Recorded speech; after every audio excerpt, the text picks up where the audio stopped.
deux disciples, après avoir entendu l'étonnante nouvelle de la résurrection du Seigneur, allaient à un village nommé Emmaüs, et en chemin, ils s'entretenaient de ce qui s'était passé à Jérusalem.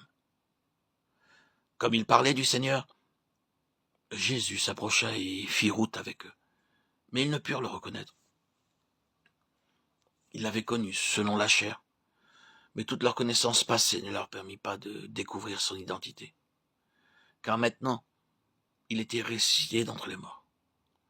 En fait, il l'avait pris pour un étranger qui n'avait pas connaissance des événements récents survenus à Jérusalem. Il leur expliqua dans toutes les Écritures, en commençant par Moïse et tous les prophètes, ce qui le concernait. Cependant, aucune lumière ne se manifestait. N'est-ce pas étonnant que, lorsqu'il leur interprétait dans les Écritures ce qui se rapportait à sa personne, ils ne pouvaient toujours pas le reconnaître. Ils entendaient bien les paroles qu'il prononçait, ils le comprenaient, et étaient remués intérieurement, à tel point que leur cœur brûlait au-dedans d'eux. Cependant, ils ne savaient toujours pas qui était celui qui leur parlait. Or, il y a une grande différence entre une compréhension intellectuelle de la parole de Dieu concernant son Fils et la révélation spirituelle de sa personne. Le jour était sur son déclin alors que les disciples parvenaient au village. Comme ils n'étaient pas désireux de se séparer de leurs compagnons de voyage, ils l'invitèrent à venir dans leur maison pour partager le repas du soir. Il prit le pain dans ses mains et le bénit, puis il le rompit et le leur donna. Lorsqu'il rompit le pain, la lumière se manifesta dans leur esprit, et ils reconnurent le Seigneur. Ne saisissons-nous pas qu'il y a deux manières de connaître le Seigneur?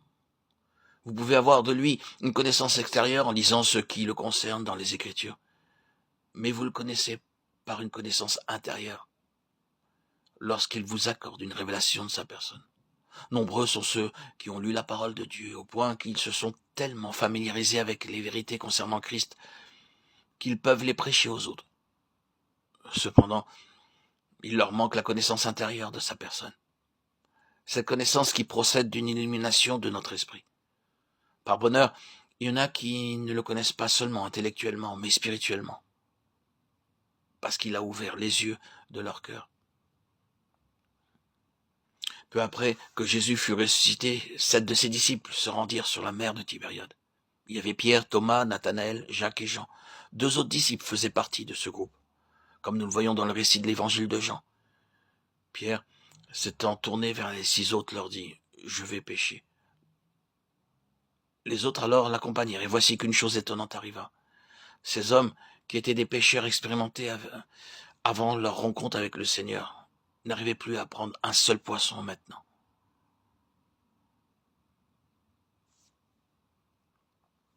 Jésus parut sur le rivage, et aussi, telle Marie-Madeleine, ils ne purent le reconnaître, car leur faculté naturelle n'était d'aucune utilité pour pouvoir discerner le Seigneur ressuscité.